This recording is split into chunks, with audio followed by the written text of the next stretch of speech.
Joining us now are the parents of one of the 8 Americans still being held hostage.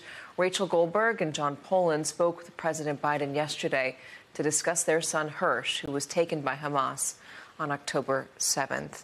Thank you guys for being here. I know it has been excruciating.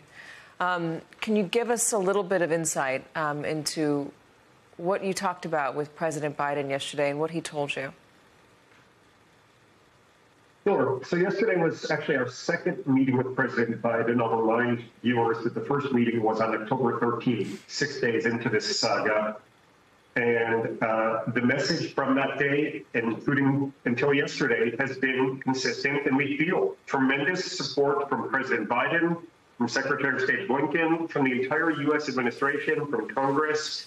30 Americans were killed on October 7th. And 12 were taken hostage, 8 remain hostage. So this is an issue that Americans get behind, regardless of what side of the aisle.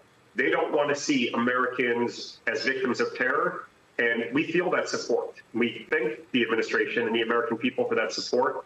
Of course, now we're hungry for action, but we really do appreciate the support. Do you have a sense of where Hersh is being held? Do you think the administration has any idea of it, or whether he's okay?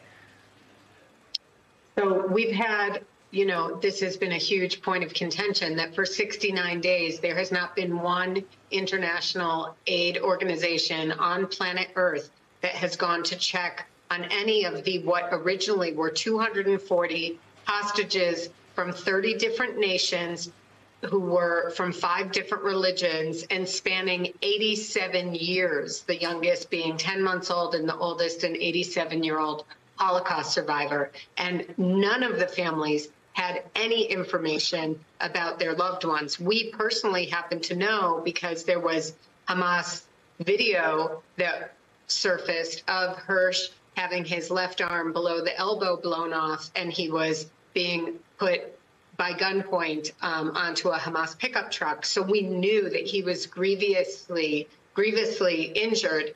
But many people don't know anything about their loved ones. And for 69 days, we have not known anything. I think your composure is absolutely incredible. Can I ask about Prime Minister Benjamin Netanyahu?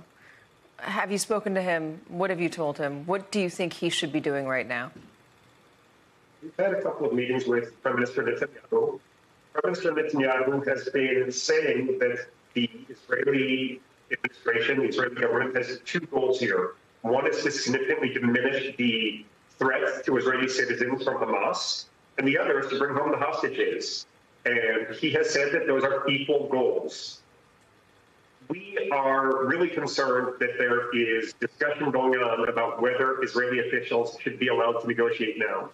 As parents of a hostage, and if these are truly 2 equal goals, we say negotiate 24 hours a day, 7 days a week, wherever in the world those negotiations have to happen in order to bring home the hostages. That is what we're hoping to see. We have full trust in the negotiators from Israel, David Barnea from the Mossad and others, but we need them to be able to do their work and to do it all day, every day.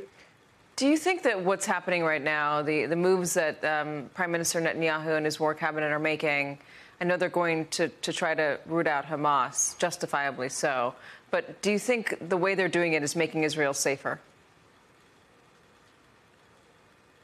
It's a big question. I will say that, of course, we feel terrible when we see suffering among any innocent civilians anywhere in the world, including in Gaza. The images that we see are heart-wrenching. I do understand, though, that this has been an attack of really epic proportions, what happened on October 7th. It's the equivalent of 40,000 Americans being killed in one morning. So action was required. We're not politicians. We're not military strategists. It's hard for us to comment on the details of what's happening. We would like it to be wrapped up soon and peacefully so that all of us in the region could move forward as needed and all live in peace and all parents can rest easy that their kids will be safe and secure. Yeah, and so you can get your son back. He's 23. And we can get our son back today.